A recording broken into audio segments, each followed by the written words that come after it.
June 6, 1944, D-Day. Canadian Sherman tanks and infantry land on Juno Beach in Normandy under murderous fire. There were so bloody much tanks burning that you were just in a bloody jungle. You saw one of your tanks in front of you hit. You didn't know what was happening. You kept going, you kept going. The Canadians overwhelm the Germans' coastal defenses and advance inland. I thought, wow, this is a breeze. We'll be on our way to Berlin next week. Only to come turret to turret with the most ruthless killers in the German army, the Panzers of the battle-hardened SS. There was really no need to fear Sherman. They were easy opponents for us. This is armored warfare at its bloodiest, the Battle of Normandy. Finally, I said, fire.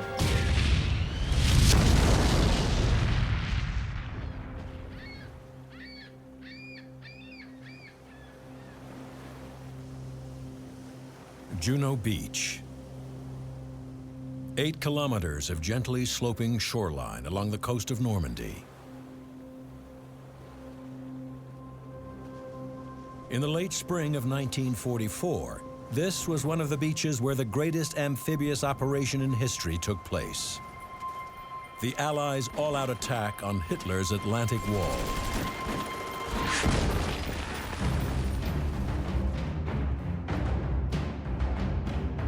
Since the fall of France in 1940, the Germans have been preparing for the inevitable Allied invasion, building a 5,000-kilometer chain of fortifications stretching from Norway to the Spanish border. This Atlantic Wall is considered impregnable, with kilometers of concrete bunkers, tens of thousands of mines and anti-tank obstacles, and protected by over 3,000 big guns. This impressive defensive line seems a most unlikely place for an attack, but on June 6, 1944, that's exactly what the Allies do. At 0300 hours, a force tens of thousands of men strong approaches the Norman coast and unleashes a massive naval bombardment. All of a sudden, they started firing.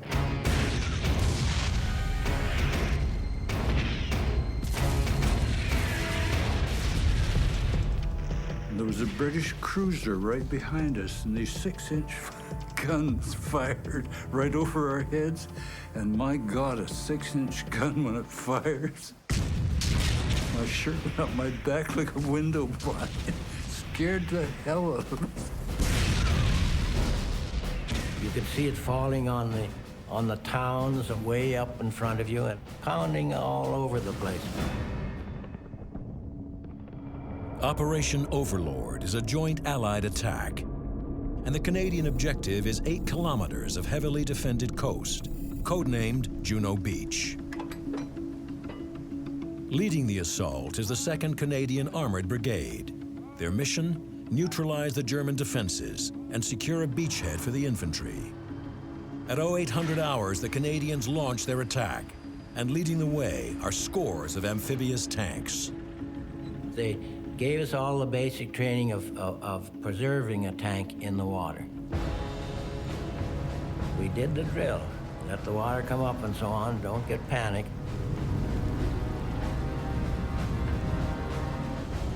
The first man that gets out is the driver.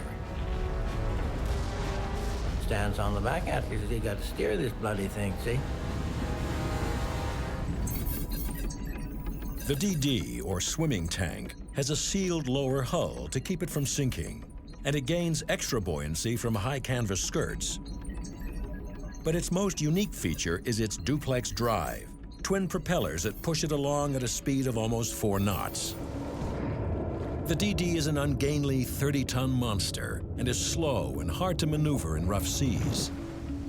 The skipper said, "Okay, we're going on the run-in. Be prepared." And in we went.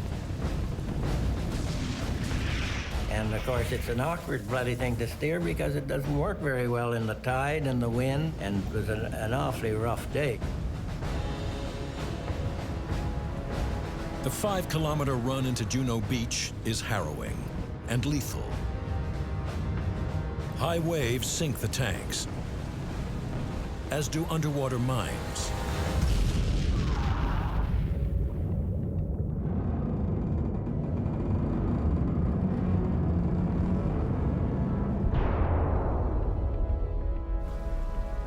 As they near shore, they come within range of the Germans' well-placed guns.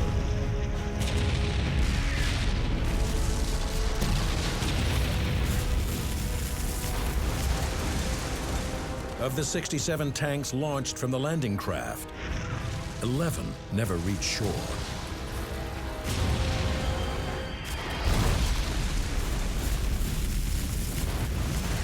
Those that do have to lower the canvas skirts under heavy fire before bringing their guns into action. There was confusion. It looked like chaos. And there were a lot of vehicles, but they were all moving as they were supposed to.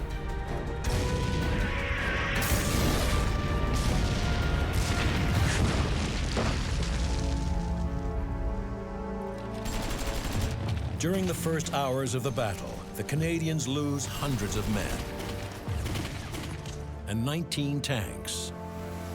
I saw Canadians lying on the beach, some of them with stuff thrown over them.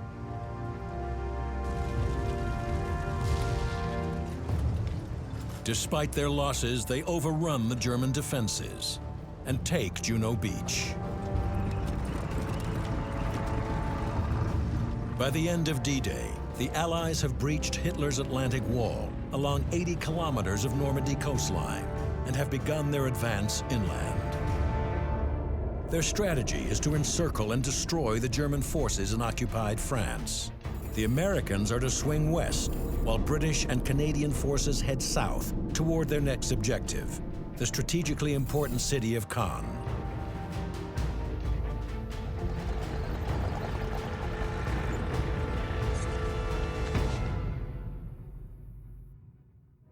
But scarcely have the tanks of the 2nd Canadian Armored Brigade rolled off the beach when they encounter a new kind of peril, the picturesque Normandy landscape. It's a maze of narrow fields, 5-meter-high hedgerows, and sunken lanes. A tanker's nightmare. Maneuvering a tank through this is difficult and dangerous. This is nothing like the wide open desert of North Africa or the steppes on the Eastern Front. In Normandy, the fighting is at close range, making surprise absolutely vital. The first idea you get is, for Christ's sake, get out in the field and start moving.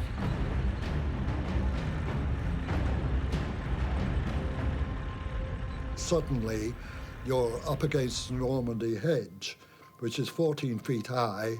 It's on a 2-foot-high bank. You go crashing through it.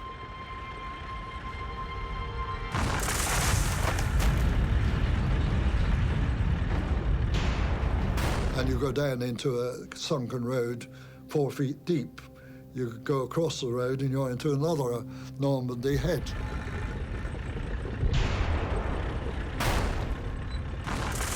They're very difficult to get into and very difficult to get out of. And you can get hung up in the hedge and you're totally vulnerable at that point. But if you don't have a plan, you'll get nailed, because the enemy always has a plan. D-Day +1. Despite the difficult terrain, Canadian tankers of the 2nd Armored Brigade make steady progress towards Caen. And as the battle enters its second day, they encounter a column of 9 German Panther tanks.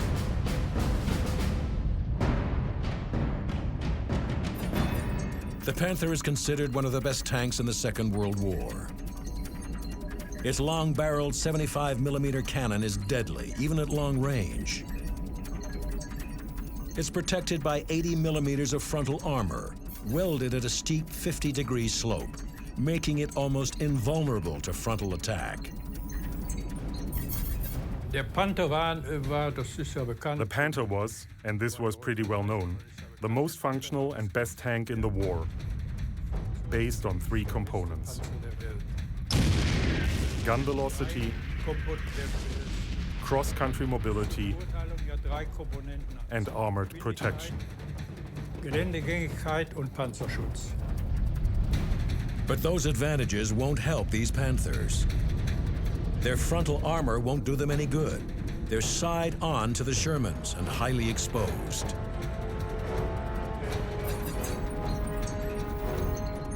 The Sherman has a short-barreled, less powerful 75mm gun and thinner 51mm armor plating, making it vulnerable in a head-on battle with the Panther, but deadly at close range if they catch the Germans off guard.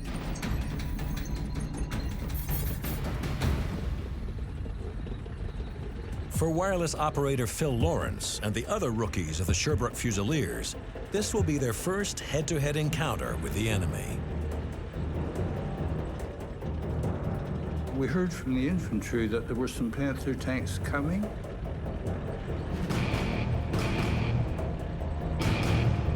And the tanks were fairly close. They're about 900 yards, 1,000 yards away. And meanwhile, I'm trying to wake up my gunner.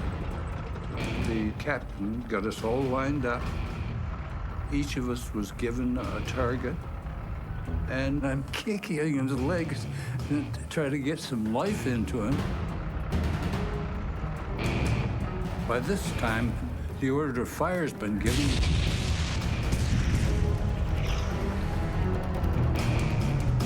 And my gunner is fast asleep.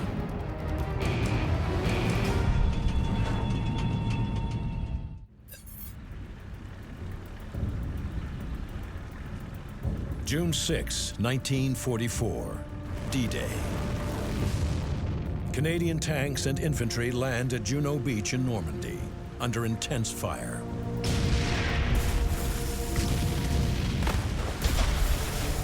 They take heavy losses, but overrun German defenses and move inland.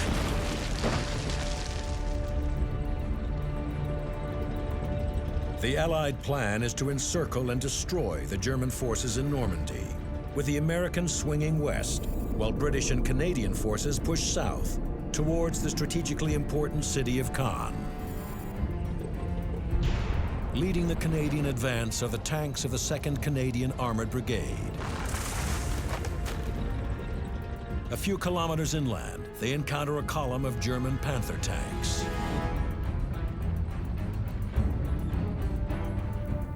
The tanks were fairly close. They're about 900 yards, 1,000 yards away.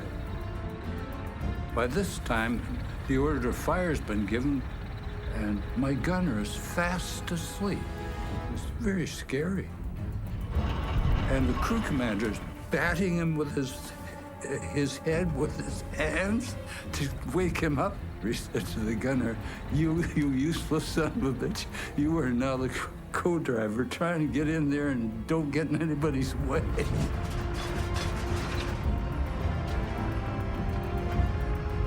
And finally, he traversed around and fired. You know, the tank goes up on its springs, and the gun recoils and runs out, and the turret fills up with fire and smoke, makes a tremendous row. It's very scary. It wasn't so much a battle as it was an ambush. Those poor buggers never knew what hit them. I mean, one minute they're riding along, one behind the other, and the next minute, you know, everything's on fire. They fought them in a way that we thought was kind of stupid. They used to sit side on. The Panther has just 50 millimeters of side armor, about half as much as it has in front. Head-on, a Panther can withstand almost any Allied attack, but catch it side-on and at close range, and it's very vulnerable. We could knock them off easily. All 9 Panthers were knocked out like that.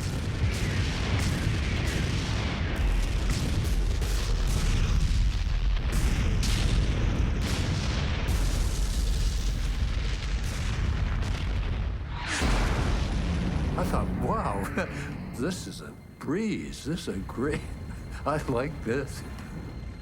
We'll be on our way to Berlin next week. But the Canadians are about to get a surprise of their own. Rushing to meet them with orders from the German High Command to stop the Allied advance are units of the newly formed 12th SS Panzer Division, led by some of Hitler's most experienced tank commanders. The 12th SS is equipped with 48 Panthers, dozens of heavy guns, and almost 100 Panzer IVs. The SS were a rough lot, but they were very good at what they did.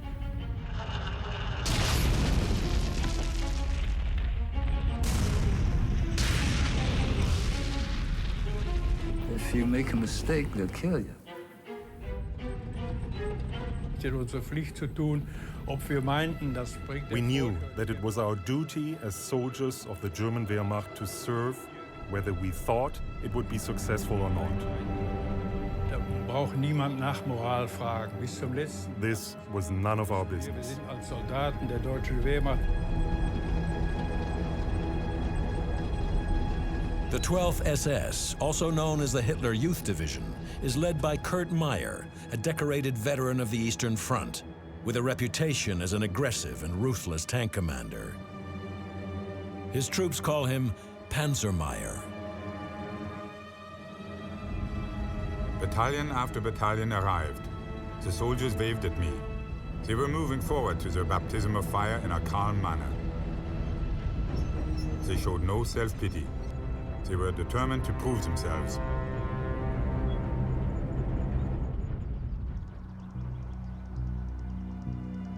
D-Day +1.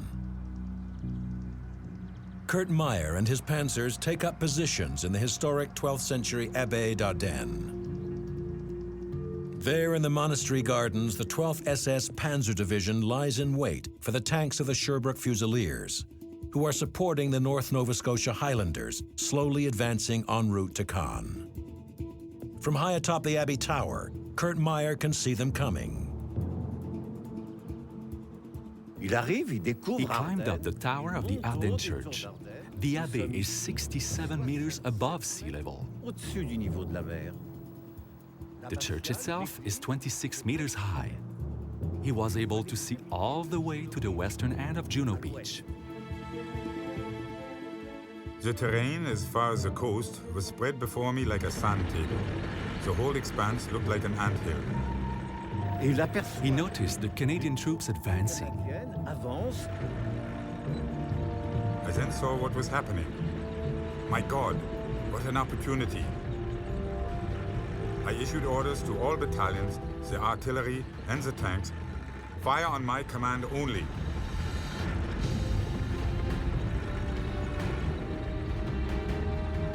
The squadron stopped, they had snacks, they ate.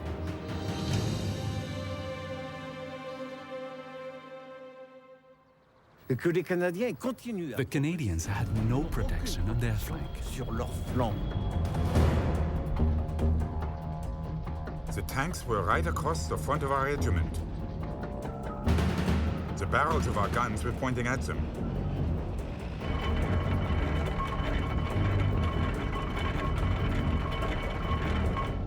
Then I gave the signal for the attack. All of a sudden, bang.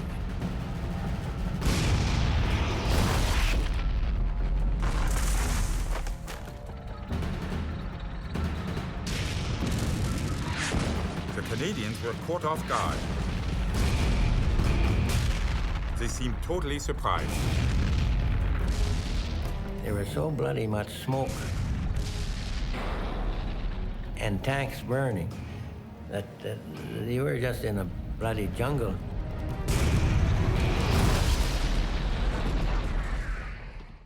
상조의 철학을 만들고 고객 가치를 생각하는 보람상조. 그 가치를 담은 보람상조 490. 지금 만나보세요. 보람상조.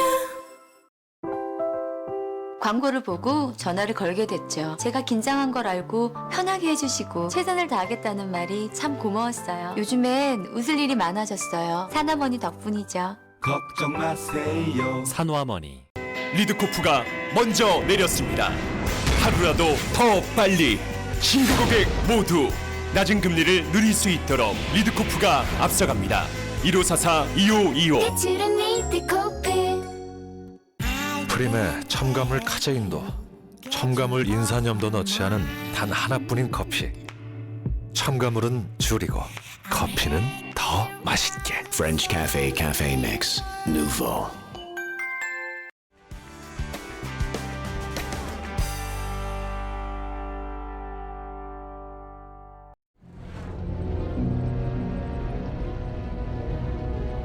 D-Day +1. Over the last 36 hours, the Canadian 2nd Armored Brigade has broken out from their Normandy beachhead and begun to battle their way inland.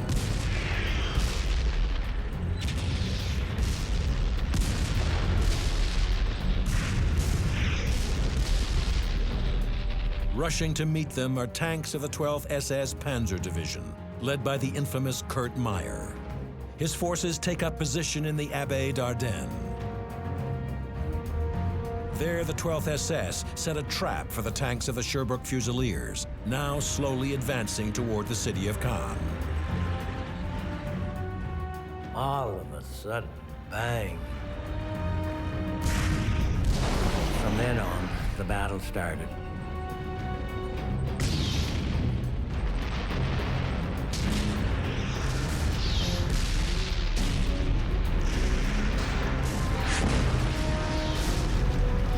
So bloody much smoke and dust and tanks burning that you were just in a bloody jungle. The Canadians are caught by surprise. Within seconds, the lead tanks of the Fusiliers column are destroyed. Our commanding officer needs some more strength forward, and he asks my squadron commander to send up a troop of tanks, 4 tanks.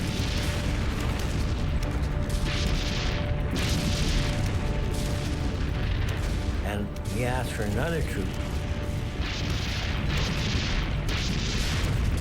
So now there's my squadron commander, myself, and the 3rd tank, and that's all we got. And then the message comes from him saying, the Germans are breaking through on your left. Move over to your left. And he still thought we had a squadron, I guess. All of a sudden, the action started to move around our way. And at first I saw the tanks, and they were at about, 1,000 yards away.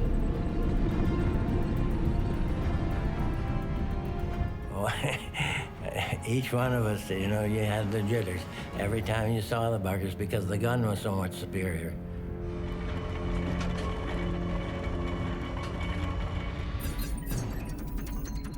The Panzer IV carries a powerful 75mm cannon. And although it has a shorter barrel than the Panther, a shell from a Panzer IV can still rip through the weak armor of a Sherman tank.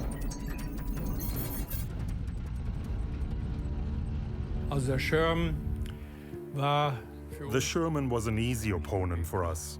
Wenn man sie auf If you were able to keep your distance, then there was no need to fear a Sherman.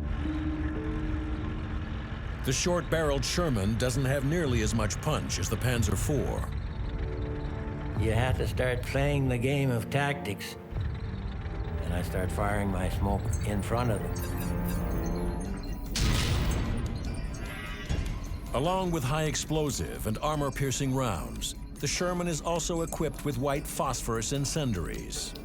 These shells can be used by tankers to mark enemy targets or fired to create smoke screens to provide tactical cover.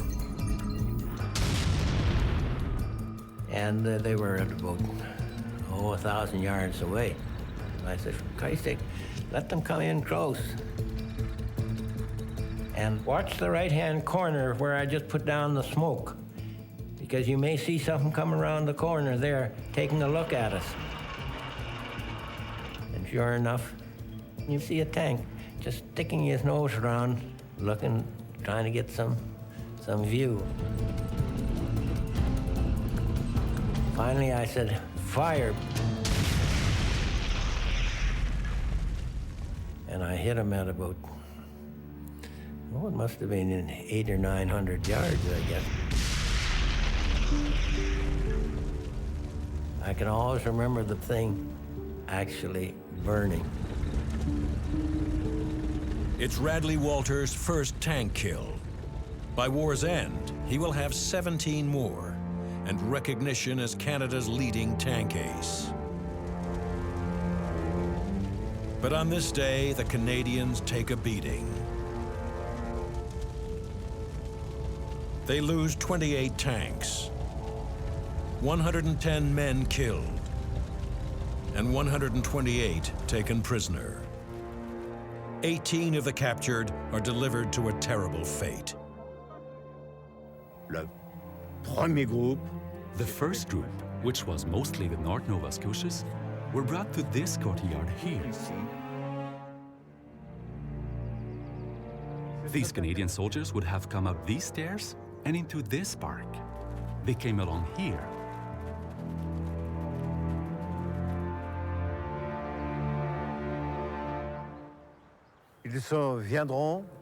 At the top of the stairs, there was an SS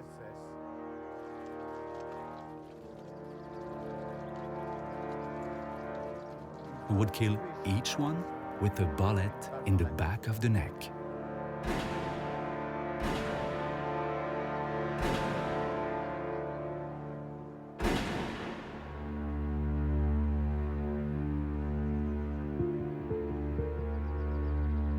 The ruthless Kurt Meyer and his 12th SS Panzer Division have all but stopped the Canadians in their tracks. All along the northern front, the Allied advance slows to a crawl. The British and Canadians planned to take the city of Caen in 3 days, but it takes them 34. The fighting is the bloodiest they have yet seen. To break the German stubborn resistance, the Allies take drastic action and send in heavy bombers. Massive daily air raids reduce much of the ancient Norman city to rubble.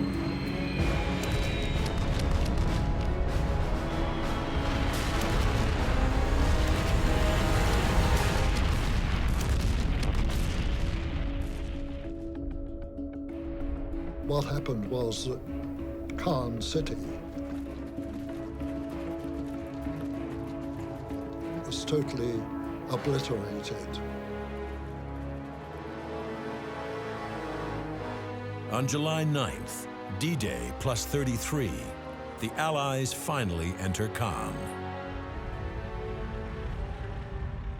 Our tank advanced down one of the main streets of Caen, only to find that we were driving into huge multiple bomb craters. Some of them were so big that the Sherman tank, which is 11 feet high, was actually going down underground. On one occasion, we came to a total stop, and I got up on the top of the tank, and I couldn't see where would be the normal ground level.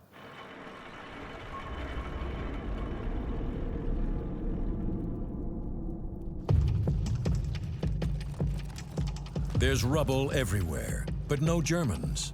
They've withdrawn, leaving the ruined city to the Allies, who become bogged down in the wreckage created by their own bombs.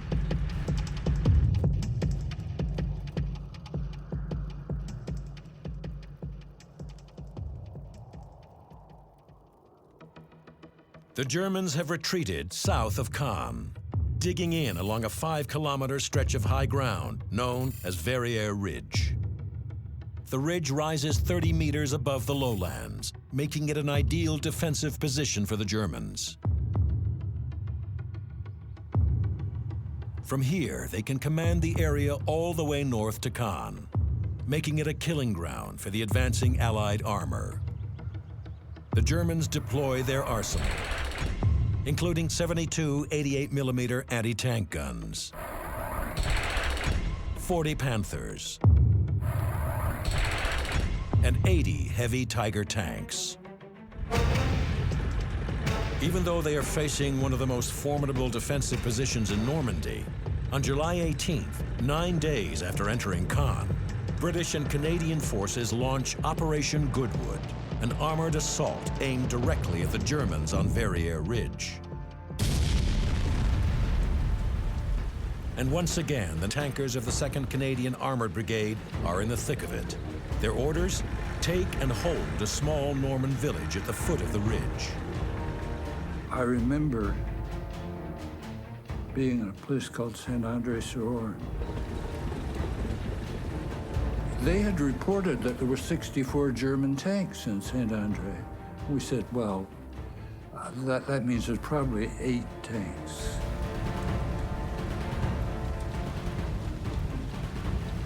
We tend to divide about 1/8 of what they reported. So we thought to be safe we'll send in 12. It was raining and you couldn't see very well. Very hard to make anything out. We got in there and by God, there were 64. There were tanks everywhere.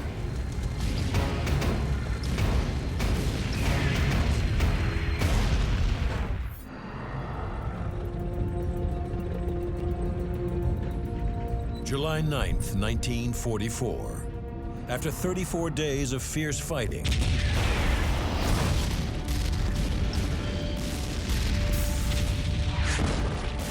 battered British and Canadian forces finally enter the heavily bombed Norman city of Caen. 9 days later, they are ready to continue their advance and link up with U.S. forces routing the German army in southern France. But German forces in the north are far from defeated. 8 kilometers south of Caen, they dig in along Verrières Ridge with masses of anti-tank guns and hundreds of tanks. The ridge is now one of the strongest defensive positions in France. July 18th, 1944. Combined British and Canadian forces launch Operation Goodwood, aimed at driving the Germans off the ridge. On the western flank of the attack are the tankers of the Sherbrooke Fusiliers, with orders to seize and hold the village of Saint-André-sur-Orne.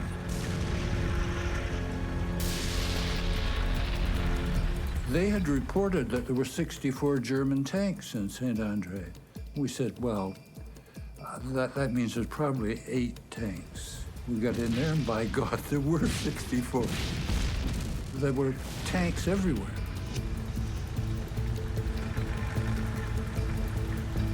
And we couldn't get organized to take them on.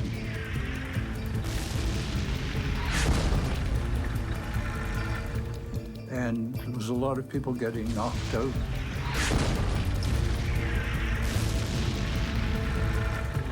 It was raining and you couldn't see very well. Very hard to make anything out. We seemed to have lost touch with everybody. We decided we better try to find a safe position and some targets.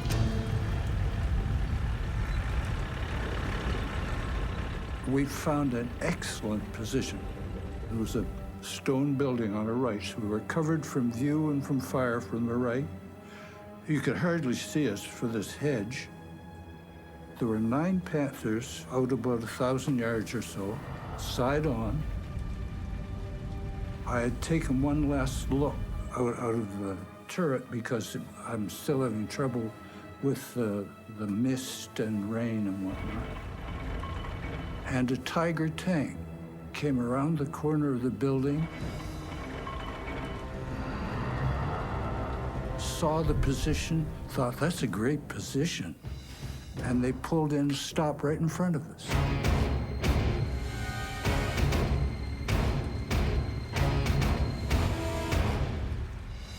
It was just the scariest damned apparition I've ever seen. Just loomed up like that. We were almost touching one another. So I had an AP up the spout. I fired that and hit him. It just bounced off. And after that, we just fired a high explosive as fast as we could. About that fast.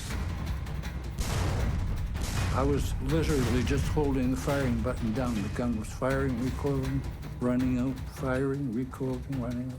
And my loader operator was flinging the shells in, and then he fired back. The Tiger weighs 57 tons, almost twice as much as a Sherman. It has 100 millimeters of frontal armor, making it almost impregnable.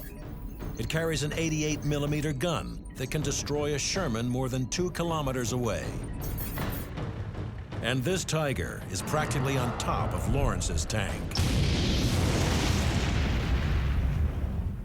There are no words that can convey the incredible violence of that strike.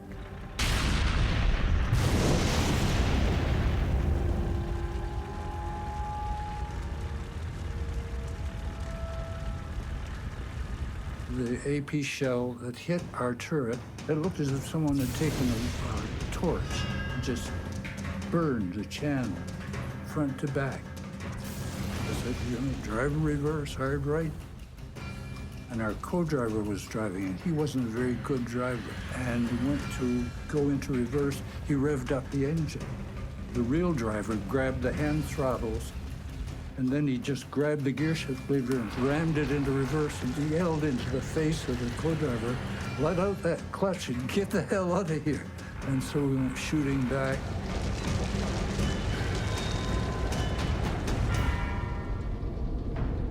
The Sherbrooke Fusiliers lose half their tanks and are forced to retreat. Other units suffer similar losses and pull back. Operation Goodwood is a disaster.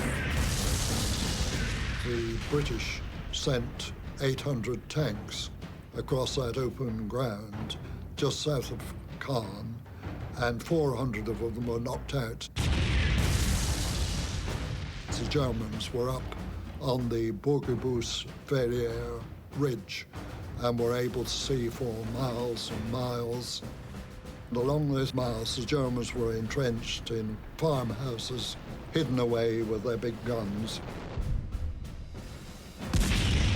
able to see everything that moved, able to cover the whole area with their 88 millimeter, their famous anti-tank guns, which were anti-aircraft guns, supposed to fire at aircraft 20,000 feet up in the air, but firing at us 200 yards away.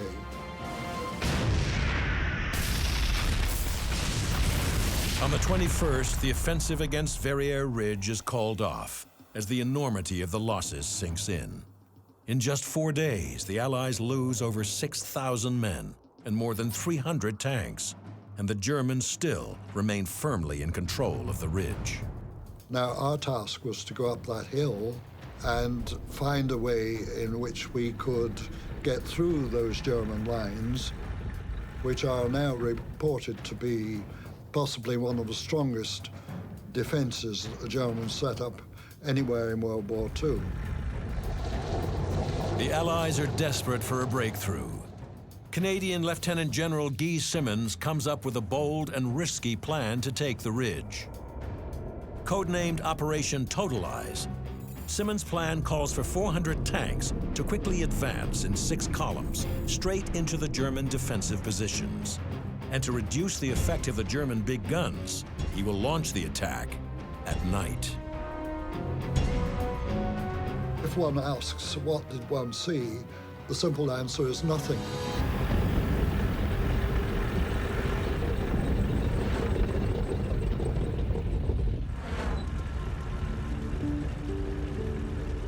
July 21st, 1944. After taking enormous casualties in 4 days of bloody fighting, the Allies canceled their massive armored offensive, aimed at eliminating the stubborn German defenses along Verrières Ridge. Lieutenant General Guy Simonds comes up with a new plan. The Allies must take the ridge because a breakthrough is key to the overall campaign in Normandy.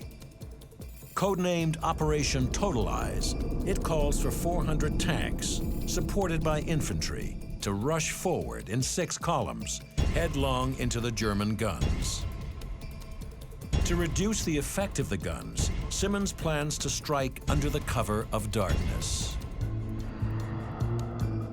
A nocturnal armored operation on this scale has never been tried before, so Simonds orders his infantry and tanks to practice the attack in daylight over and over again. Getting ready for Totalize was basically about a week of really studying how to put it together. They put 1, 2, 3, 4. They made up 4 columns. Behind those 4 tanks, they put 4 more. Behind that, they put 4 flails. Behind that, another 4 flails. And then 4 companies of infantry in armored personnel carriers. Everything tracked, not one-wheeled vehicles at all. 11:30 hours, August 8th.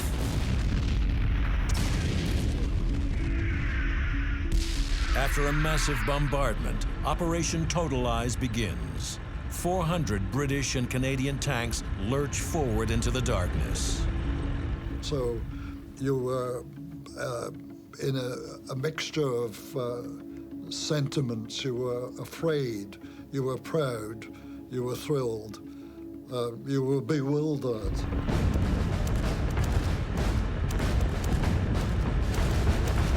The tanks stay close together, crawling slowly toward the ridge, following lines of tracer fire that point the way to each unit's objective. And all you saw was the red tail light of a tank in front. So you fixed your eyes on that red tail light and you followed for your life's sake.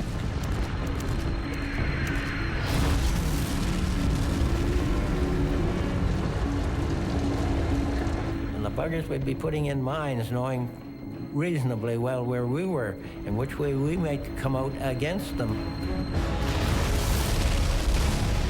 Total chaos, with flashes going on all over the place, shells exploding.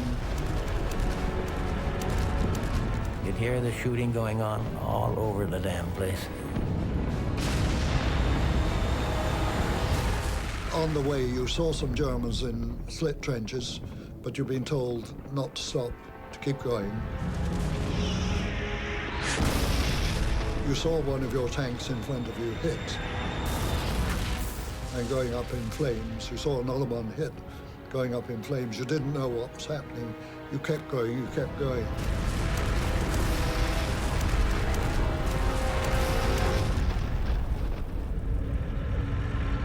By dawn on August 8th, Canadian and British forces have captured most of Verrières Ridge. By noon, the entire position is in Allied hands. Phase 1 of Operation Totalize is a success, opening the way for the Allies to advance and hook up with U.S. forces further south. On August 21st, after 2 more weeks of fierce fighting, the Allies finally complete their encirclement of the German army in Normandy. Those Germans who remained trapped inside the pocket are now easy prey for the Allies' superior air power. And for a while, this tremendous slaughter, you can only call it, went on. More and more bombers and fighter bombers attacked. The misery around us screamed to high heaven. Refugees and soldiers from the defeated German armies looked helplessly at the bombers flying continuously overhead. It was useless to take cover from the bursting shells and bombs. Concentrated in such a confined space, we offered once-in-a-lifetime targets to the enemy air power. Death shadowed us at every step. He stood out like targets on a range. It was impossible to miss us.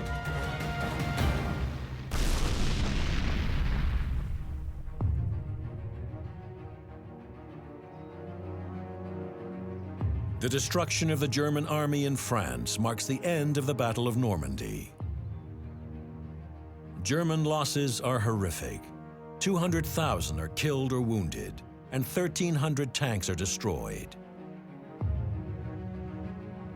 Normandy has become a graveyard for the once mighty German panzers. Of the 12th SS Panzer Division, only 10 tanks and 300 men are reported to have escaped, including Kurt Meyer, who was later put on trial for war crimes, including the killing of 18 Canadian prisoners at the Abbaye d'Ardennes. But he spends just 9 years in prison. For the Allies, the Battle of Normandy is a great victory, but it comes at a steep price. 50,000 men are killed, and over 150,000 are wounded. In the Battle of Normandy, the Sherbrooke Fusiliers suffer some of their heaviest losses of the war. Many still wonder how they survived. You know, I've been in tanks that were knocked out, but the shell didn't hit where I was. I've been in mortar barrages, but no mortar came down where I was. It's just dumb luck. I think everybody would agree on that. You got to be skillful, you got to be thoughtful and careful and all of that. But if you're not lucky, you're not going to make it.